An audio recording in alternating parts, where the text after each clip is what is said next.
sou o Caio Gouveia e você sabe, agora começa o Amibcast.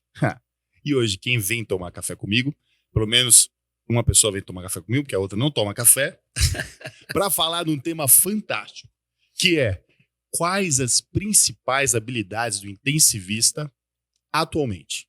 Como desenvolvê-las durante a sua formação? Eu vou falar com quem já forma residentes há mais de 10 anos, pilares titãs das UTIs, Dr. Rubens, que é coordenador das UTIs do Hospital Home, e Dr. Ederlon Rezende, aqui comigo, que é coordenador da UTI do IANSP, ambos diretorias já da AMIB e também professores, fundadores do curso UTI de alta performance. Prazer inenarrável.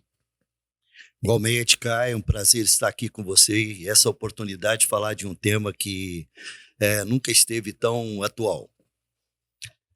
Tudo bem, Caio? Rubens, Tudo bem. Muito bom estar aqui com vocês. Esse assunto é muito interessante. Eu comento que sempre no primeiro dia da residência eu chamo a atenção dos meninos que chegam, chamar a atenção deles de que durante os 3 anos que eles vão passar conosco, aprender as habilidades para fazer os procedimentos da UTI e ter o entendimento das doenças vai ser algo natural e tranquilo, mas o que vai diferenciar ele do mercado é exatamente o que nós vamos conversar hoje, que são o que nós chamamos de habilidades não técnicas. Fantástico, exatamente, já adiantando o que a gente conversar, é exatamente esse ponto que hoje se torna bastante importante. A gente faz o TI com a ideia principal da gente falar, poxa, eu quero passar acesso, eu quero entubar o paciente, eu gosto de paciente grave, eu gosto de que as pessoas não falem muito comigo, eu consiga fazer as minhas coisas aqui. Então essa é a primeira ideia do intensivista, quando ele decidiu, eu vou fazer TI, é porque eu consigo ficar aí no meu plantão, eu não levo as coisas para casa, a gente até conversou isso nos últimos Amibcast, foi exatamente todo mundo leva coisa para casa, o importante é saber gerir isso, e essa ideia de eu vou me isolar caiu por terra, né? Hoje em dia não tem como se isolar, o TI é uma equipe, e pensando nisso, o quão é importante, vamos começar das habilidades técnicas, o quão importante elas são de fato e o quanto a gente pode otimizá-las para não ser só hard skills e ser as power skills, como a gente gosta de falar agora ultimamente. Quer conversar, amiguinho? Manda bala. Vocês fiquem à vontade, aqui é bate-papo. Então, acho que as habilidades técnicas, elas são, claro, imprescindíveis. Elas são necessárias, então você vai aprender, tem que aprender a lidar com conhecimento amplo, geral. Acho que isso faz parte da formação. Esse é um dos pilares da formação do intensivista. E aí é multidisciplinar esse conhecimento, e não apenas multiprofissional. Lidar com procedimentos é fundamental, assim como interpretação de exames, boa habilidade clínica à beira do leito é fundamental para o intensivista, assim como para qualquer médico. Mas eu diria que a formação tem que ir bem além disso, até porque, como o amiguinho fala, isso aí é natural. O amiguinho? Ederlon Rezende. Então temos uma alcunha nova, amiguinho. O amiguinho diz, ou seja, se depor. Então, é o mínimo que se espera que você tenha. Agora, isso é suficiente para manter você lá? Quem sabe? É verdade, eu acho que esse é o ponto, amiguinho.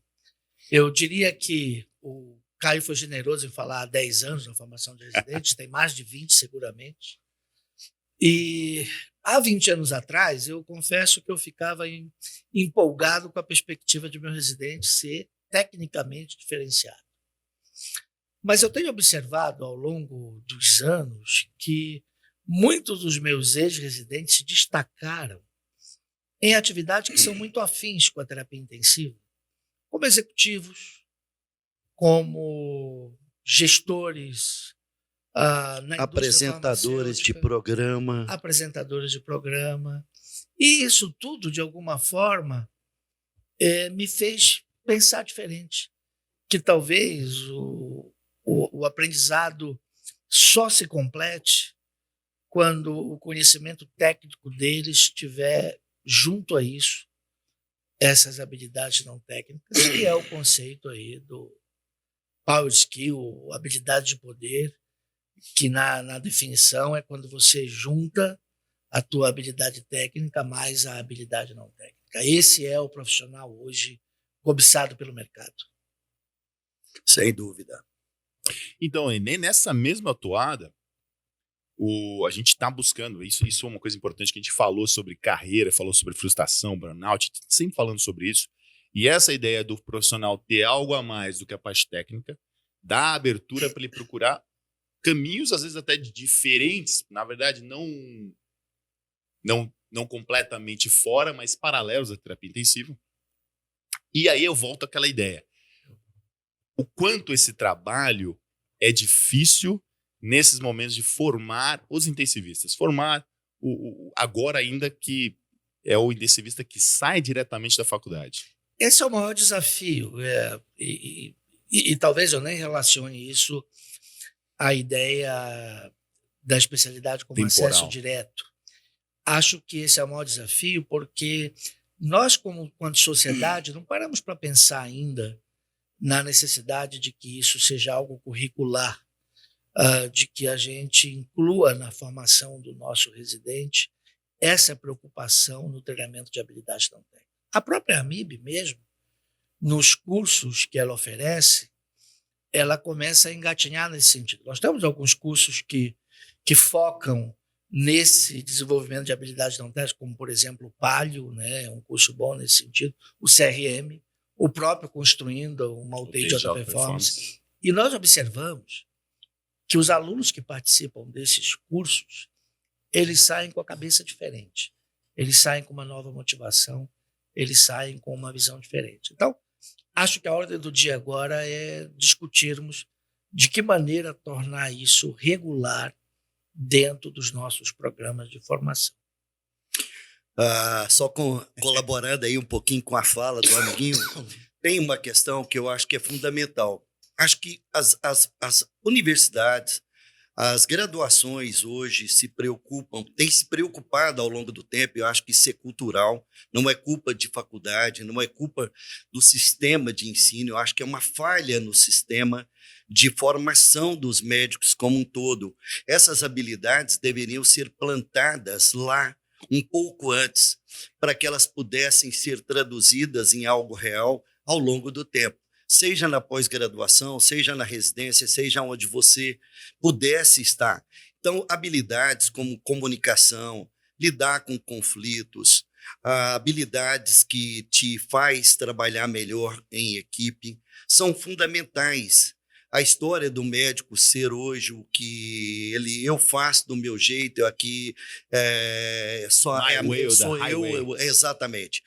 Isso já não tem mais espaço no mundo atual. Então, eu acho que nesse sentido, eu acho que tem que haver um despertar, acho que a AMIB já despertou para isso. Eu não tenho dúvida que a AMIB hoje tem um conceito diferente do que já teve anteriormente, isso é um amadurecimento, assim como as faculdades, as universidades que estão formando pessoas. Porque essa não é uma carência do intensivista, essa é uma carência de qualquer médico e de qualquer outro profissional. Até porque essas habilidades são habilidades que hoje estão sendo utilizadas para selecionar pessoas para o trabalho. Ou seja, eu quero uma pessoa que tem um perfil profissional técnico capaz, mas eu quero alguém que tenha um perfil comportamental, uma análise de perfil comportamental que atenda a minha necessidade. E como disse o amiguinho, né, os power skills, ou seja, nada acontece por acaso, essa associação, ou seja, o que se funde, ou seja, o que completa. Eu acho que a gente vai alcançar logo isso, eu não tenho dúvida, mas o caminho é longo.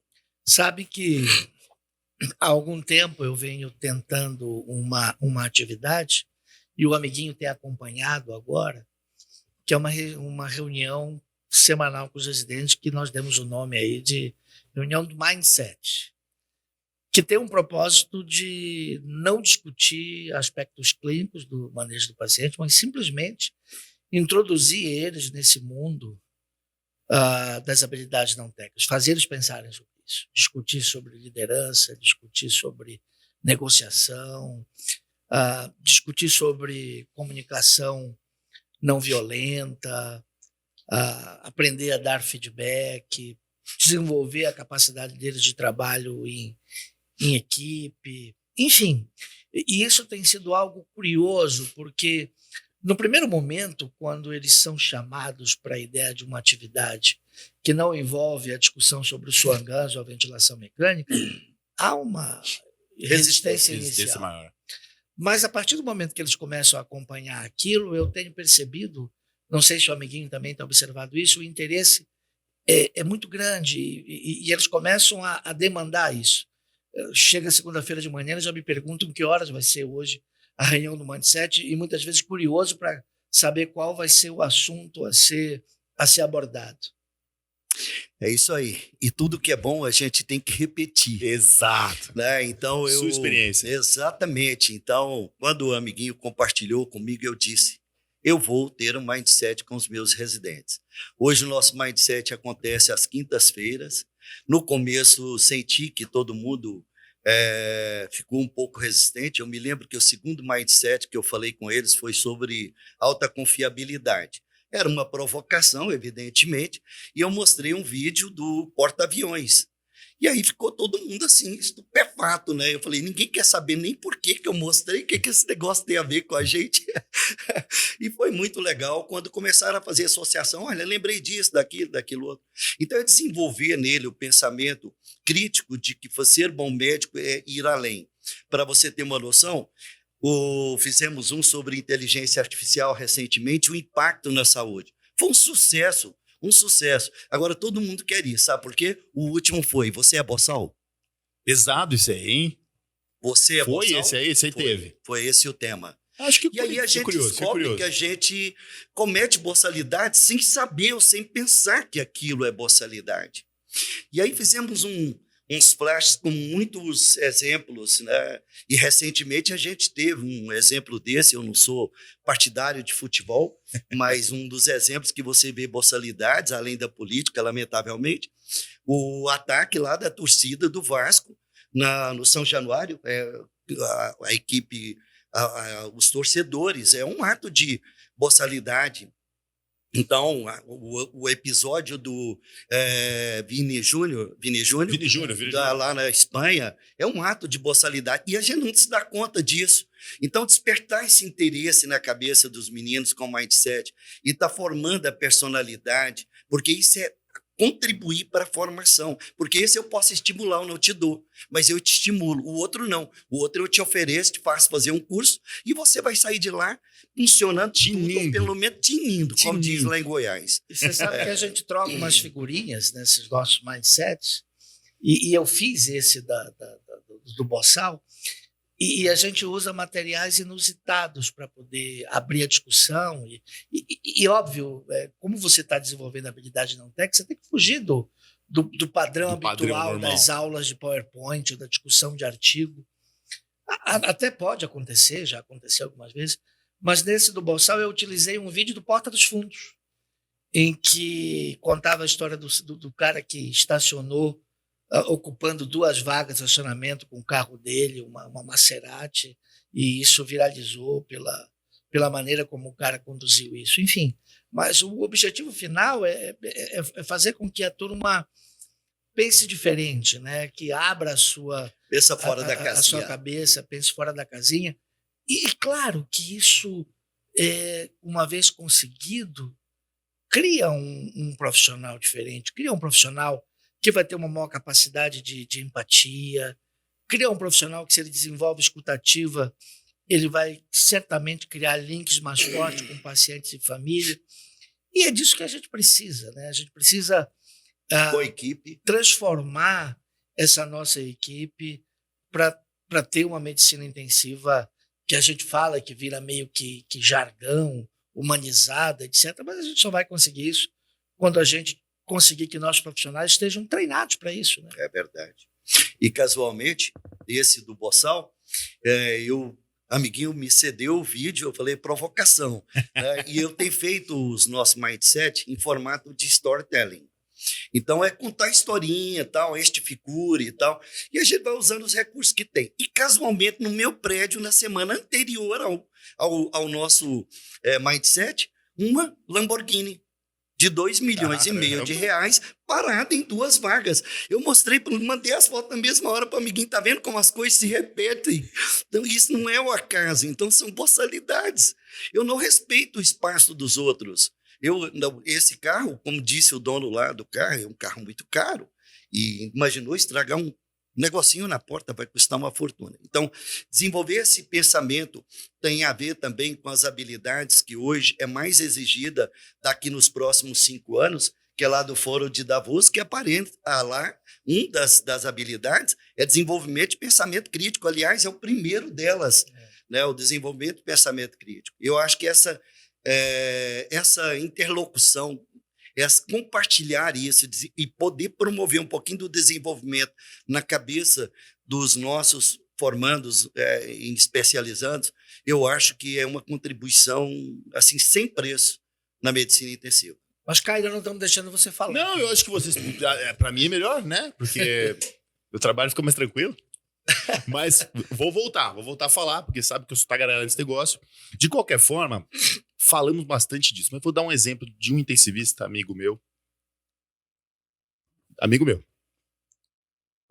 que normalmente, qual que era o grande problema dele? A dificuldade grande dele era que ele estourava com frequência. Explodia, ficava nervoso, ficava tenso, ou, seguindo outro caminho, evitava o conflito de uma maneira que, às vezes, naquele momento precisava. E temos outros exemplos. A gente pode pegar um exemplo, por exemplo, ficou lindo, mas um exemplo de um cara que fica na dele, parado, só fazendo as partes técnicas, vendo potássio aqui, molibdênio ali e assim por diante. E na hora que tem dificuldades, ou você percebe um colega com dificuldades, ele não sai daquela situação. Ele acha que aquele caminho é o igual. Para essas pessoas, né, qual seria a dica inicial? O que a gente poderia fazer para melhorar? Porque a gente sabe que todos nós temos dificuldades, todos nós temos essas falhas, principalmente das habilidades não técnicas. E qual o primeiro passo para a gente falar, preciso melhorar? Olha, eu diria que algumas habilidades não técnicas, elas são indispensáveis para quem atua na terapia intensiva. Você chamou a atenção aí para o aspecto do trabalho em equipe, né? E é muito importante que quem está nos acompanhando entenda que isso não tem nada a ver com conhecimento técnico. Como você citou o exemplo do seu amigo. Do meu amigo. Ele é tecnicamente impecável, mas ele tem dificuldade de trabalhar em equipe. Trabalhar em equipe, pessoal, não é só dizer trabalhar em equipe. Não. É você saber adequar a sua tarefa à tarefa dos outros, é você confiar, é você dar apoio, é você pedir apoio, é você trocar informações constantemente. Isso é uma coisa que ninguém nasce com isso. Isso é uma coisa que pode e precisa ser desenvolvida. A questão toda é que o treinamento de habilidades não técnicas, geralmente, ele é muito mais difícil do que ensinar alguém a entubar. É muito mais fácil ensinar alguém a entubar do que você ensinar alguém a trabalhar em equipe. Mas é possível. Mas é muito importante que a liderança entenda essa necessidade, que a liderança tenha a percepção de quem dentro da equipe precisa desse desenvolvimento e oferecer a possibilidade dele. Até porque, já foi comentado aqui, mas eu quero ressaltar, cada vez mais caminha para que as empresas contratem as pessoas pelo caráter. O resto a gente treina. É isso aí. E acho que um negócio importante que você falou, Caio, ou seja, como lidar, né, que acho que é a sua provocação, né, como lidar com isso. O amiguinho já colocou, eu acho que o papel da liderança é fundamental, mas melhoramos isso com a prática de comunicação assertiva e comunicação, leia-se, não só comunicação assertiva, escuta ativa, mas também a prática de feedbacks, que é uma forma de comunicação estruturada. E, lamentavelmente, essas pessoas muitas vezes cometem os delitos, Não porque eles querem propriamente, mas porque não receberam nenhuma formação. É claro que existem pessoas que vão ter um traço de personalidade que talvez não mude. Eu ainda prefiro, como conversamos hoje mais cedo, eu ainda prefiro acreditar que esse seja um número muito pequeno desse desvio de comportamento. Eu acho que como lidar, o papel da liderança de interpretar, saber o momento, dar um feedback assertivo e dar um feedback de forma estruturada, eu acho que contribui fundamentalmente. E aí é lógico que você não vai dar feedback até o fim do tempo. Você tem que saber lidar com isso. Um feedback, 2, 3, o quarto não vai ter feedback. E aí vai ser o olho da rua. O ODR, se não é o olho da rua, às vezes é o olho da diretoria. Não. Essa não? Não, tá certo. O olho da diretoria, é verdade, tem essa possibilidade. Ô, Caio, mas Coisas você acontecem. comentou do teu outro amigo É outro. que chamava a atenção da questão da inteligência emocional. Perfeito. Esse é um outro negócio seríssimo dentro de um trabalho em equipe, porque o sujeito que não tem inteligência emocional, e isso não é ensinado em lugar nenhum, é impossível ele trabalhar em equipe. Ele vira a laranja podre do grupo, né? Ele até pode ser bom tecnicamente, mas por onde ele passa, ele deixa um rastro de destruição, que você tem que sair atrás tentando consertar isso. Esse é o sujeito. É o Schwarzenegger da terapia intensiva? É o Schwarzenegger da terapia intensiva. Exterminador Esse do é um futuro. sujeito que você tem que chamar alguma coisa, o nosso Quarterbacker do escritório, né, amiguinho? É isso aí. O Terry Tate, depois quem não conhece pode colocar lá no vídeo. YouTube ou no Google, Terry Tate, o quarterback do escritório. Tenta-se um pouquinho aí de um coach para ver se melhora isso, enfim. Mas no geral o desenvolvimento da habilidade. É. Porque tem como.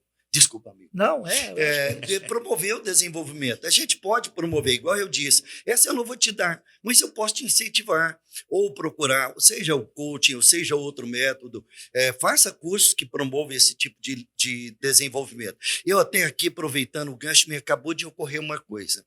Qual que é o processo mais importante que a gente tem dentro da terapia intensiva para a segurança do paciente?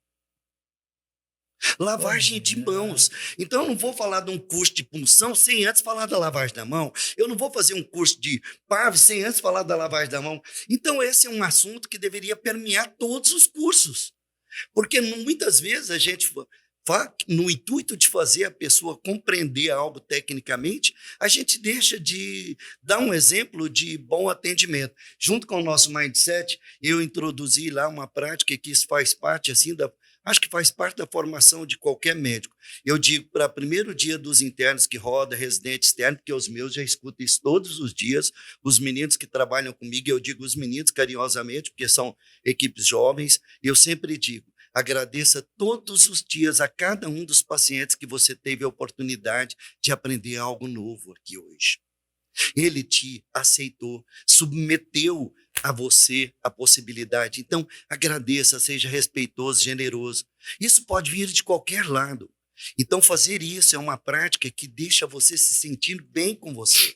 E às vezes a gente esquece. Verdade. E você sabe que a aviação civil é um baita de uma referência para a gente do ponto de vista de melhoria de segurança, né? E eu uso muito a análise de acidentes aéreos nessas nossas discussões do mindset. E lembrando aqui do acidente de Tenerife, lá onde 2 jumbos se chocaram no solo, até hoje o acidente com o maior número de mortes, e analisando ali as várias causas do acidente, alguns aspectos, comunicação, distância de poder, foram destacadas, e isso levou a aviação a criar a partir dali um treinamento específico para trabalho em equipe, que é o CRM, né, que a AMIB tem um curso nesse sentido. E eu vejo que nós ainda, dentro da terapia intensiva, não levamos muito a sério a importância de que a nossa turma seja treinada para trabalhar bem em equipe, né? Então, acho que esse é um ponto importante. Seguindo a mesma toada, mesmo segredo do nosso amigo,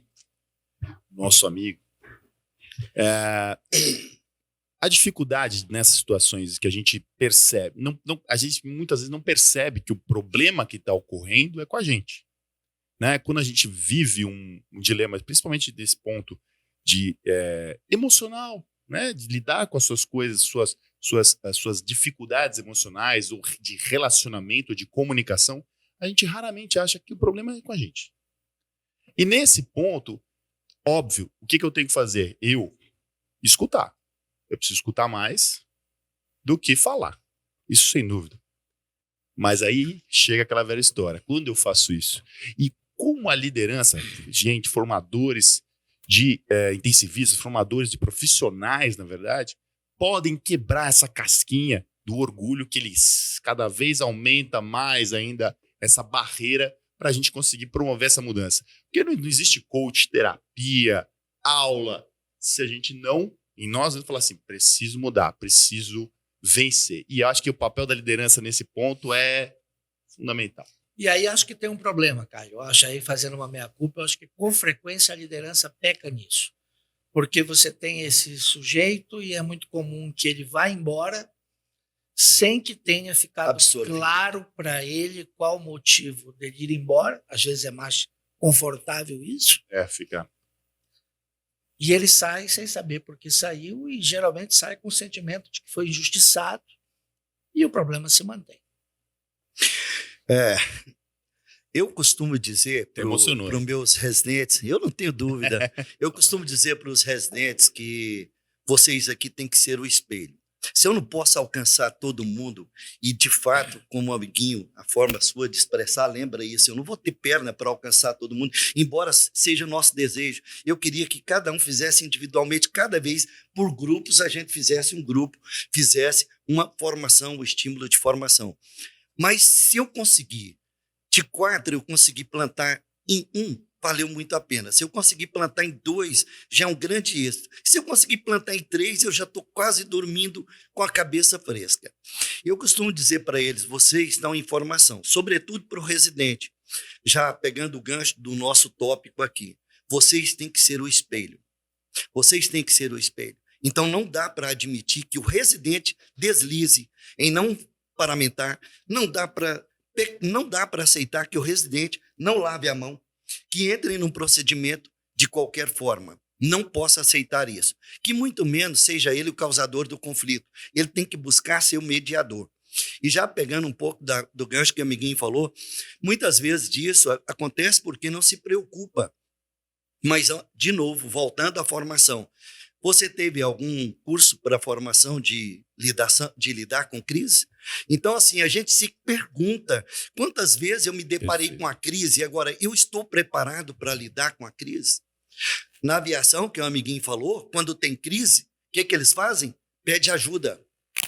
Não por acaso, pedem ajuda. A gente tem esse costume, amiguinho? A gente não tem esse hábito, né? Não fomos treinados para isso. Não foi treinado para isso. E claro que lidar com crise não é uma coisa simples. Aliás, a terapia intensiva não é simples. A terapia intensiva é complexa, um ambiente complexo em todos os sentidos, tanto de nível de recursos humanos, como de equipamentos, dos pacientes. E para sistemas complexos, não tem resposta única. Isso é verdade, isso é absolutismo, que é outra coisa muito perigosa dentro da terapia intensiva. Isso é dessa forma. E você vai errar, né, na maioria das vezes. Agora, Caio, amiguinho, até para a turma que está nos acompanhando, a gente falou aqui bastante. E quais são as habilidades não técnicas? Eu ia fazer essa pergunta, mas você já estava entrevistando. Importante para entender, porque nós falamos aqui de trabalho em equipe. Falamos de trabalho em equipe. Nós falamos aqui em inteligência emocional, nós falamos aqui em comunicação. Eu destacaria, o Albiguinho já falou em pensamento crítico. Eu destacaria mais resolução de problemas complexos, negociação, liderança, resiliência. Pós-pandemia, isso passou a ser importantíssimo. Avaliação situacional e tomada de decisão, indispensável para qualquer intensivista. Que mais que eu poderia me lembrar? Complementa aí, amiguinho. Outras que você destacaria, além dessas que eu disse? Eu acho que, como formação geral, pegando a formação do intensivista, Acho que a avaliação situacional para tomada de decisão talvez seja uma das mais impactantes. E a outra é pensamento crítico.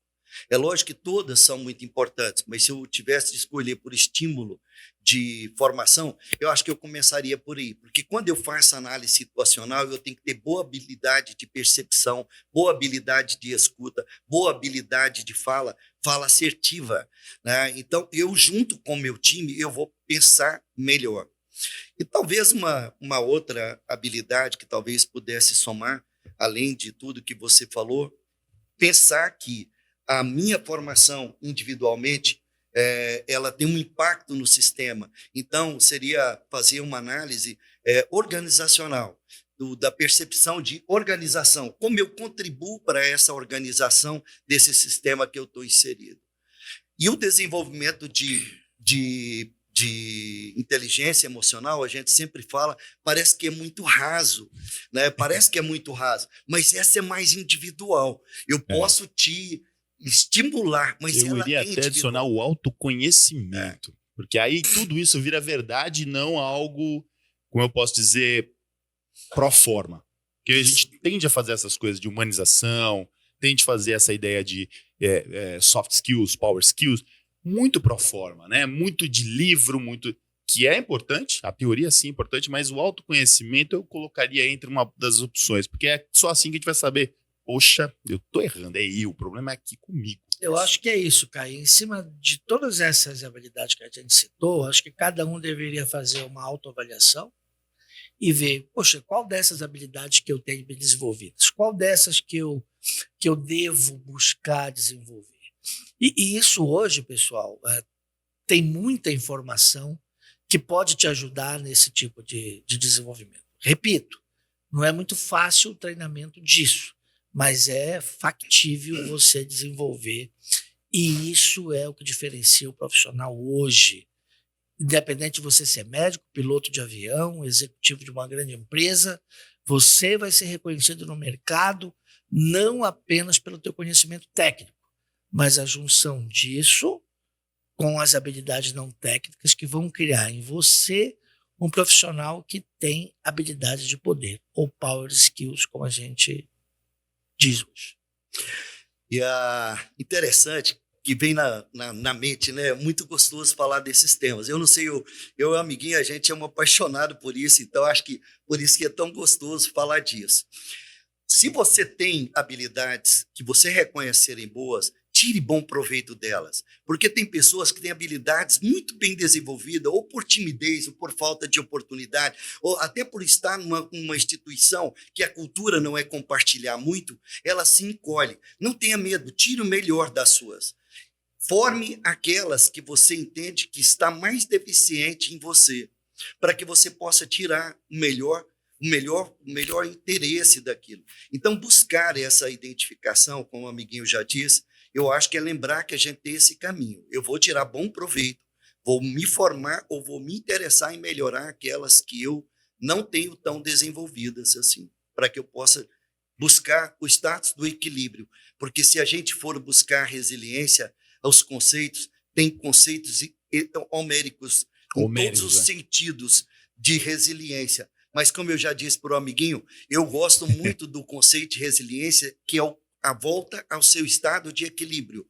Eu não vou voltar ao normal porque eu não sei o que é normal. Eu não sei o que é normal, mas eu sei o meu estado de equilíbrio. Então, tem a ver com você. Entender a sua percepção, a sua necessidade, que foi o começo da sua fala, Caio. Você passar por uma intempérie e voltar para aquilo que é você, depois vencendo esse obstáculo. Como fosse tem aquela fala do Bruce Lee, né? Seja como a água, né? Consiga se adaptar bem às situações, independente de onde você estiver, e mantendo seu estado de equilíbrio. Olha, mais um Amibcast fora de série que você não pode perder, obviamente. Fica ligado. Isso aqui é só para a gente deixar claro que nós teremos as últimas falas. E para as últimas falas, eu queria dizer algum case de sucesso que você gostaria de compartilhar. Agora entra aquele storytelling bonito. Um case de sucesso que você viu. Cara, esse cara, ele começou dessa forma, conseguiu me formar e hoje, ele tem lida bem com esse tipo de coisa. Ou mesmo uma situação vivida para a gente dar exemplo para os nossos ouvintes e também os nossos espectadores, já que isso aqui também estamos em vídeo, YouTube e Spotify, não esqueça. Para a gente tentar fechar esse tema que para mim é fundamental, mais um tema de grande penetrância e de grande importância na carreira do intensivista, que quer, sim, buscar esse engrandecimento seu próprio, né, como ser humano e também como profissional. Bom, quando você está na liderança de um serviço de terapia intensiva, uma das suas principais atividades passa a ser gerenciamento de pessoas, que também é uma habilidade não técnica que não foi citada. Exato, vamos colocar mais uma. Mas ela é fundamental, em especial para as lideranças. E você, no gerenciamento de pessoas, tem que ter a sensibilidade de identificar dentro da tua equipe as pessoas que precisam ser desenvolvidas. Essa é uma função do líder, contribuir para o desenvolvimento da sua equipe. E o investimento no desenvolvimento das habilidades técnicas tem sido uma coisa muito gratificante para mim nos últimos tempos. Eu tenho vários exemplos de pessoas que trabalham comigo e que temos investido nesses aspectos e tem trazido surpresas assim extraordinárias. A gente, no curso de UTJ Performance, a gente sempre brinca do modelo das 4 aves para você identificar a tua equipe. Excelente. O avestruz, o pavão, a galinha dos ovos de ouro e a águia. E você pode investir na tua galinha dos ovos de ouro para ela virar uma águia. E eu tenho visto isso com muita frequência. Isso me dá muito orgulho. Portanto, falando um pouco agora para as lideranças que estão nos acompanhando, não invista apenas no desenvolvimento da tua equipe do ponto de vista técnico. Pare um pouquinho para ver o quanto você pode contribuir no aspecto do desenvolvimento desse tipo de habilidade que a gente chama de habilidade não técnica, porque com isso você vai ter um profissional diferenciado, um profissional que tem habilidade de poder. É isso aí. Acho que a complementação fica até difícil. Mas eu vou citar um exemplo de que algumas coisas que às vezes acontecem com a gente. Eu costumo em casa brincar com os meus filhos. Poxa vida, vocês tinham que herdar tudo de mim, inclusive que não é bom, que eu mesmo não acho bom. Então, eu acho que quando a gente forma pessoas e ter essa oportunidade, é lembrar de que nós estamos tendo uma oportunidade ímpar como lideranças de impactar positivamente com aquilo que você quer traduzir e não aquilo que sou eu, o Rubens, é aquilo que é o conhecimento exigido, mas mais habilidades que estão exigidas e que vão ser exigidas hoje, que vão ser exigidas amanhã, e ver o crescimento deles nesses tópicos. E ele amanhã sair com orgulho e dizer assim, olha, eu tive uma influência muito positiva na minha formação que marca a nós. Nós lembramos da professorinha você lembra da professorinha do seu ensino fundamental? Sempre tem uma. Tem uma professorinha. Então, é lembrar da professora lá que te influenciou, que te estimulou. Então, eu acho que esse perfil da liderança, e eu tenho certeza que isso não pode estar restrito apenas a nós que estamos no exercício de formação, de participar da formação, mas eu acho que o impacto da liderança como um todo. E quando que é a liderança? É você no seu plantão, o enfermeiro no plantão dele, o fisioterapeuta, não precisa ser o coordenador, o chefe, que aliás liderança não tem a ver com chefe, cargo, né? Com cargo, né? É algo muito superior. Eu acho que é isso aí, é impactar positivamente. E amiguinho já disse, já até colocou, né? A liderança que estão nos escutando, procure desenvolver esse caminho e não só cobrar do residente ou do seu graduando de que ele tem que ser um excelente médico no conceito de hard skills. Pense na formação, complemente, vai mais longe, desenvolva, promova ferramentas para desenvolver power skills em todas esse pessoal e toda essa garotada. Eu já ia dizendo os meninos que eu tenho grande apreço por eles. Então, os meninos, né, que eu acho que é maravilhoso. Acho que é isso aí, Caio. Excelente, excelente. Mais uma Bibicast com muito sucesso para você que não está assistindo ainda.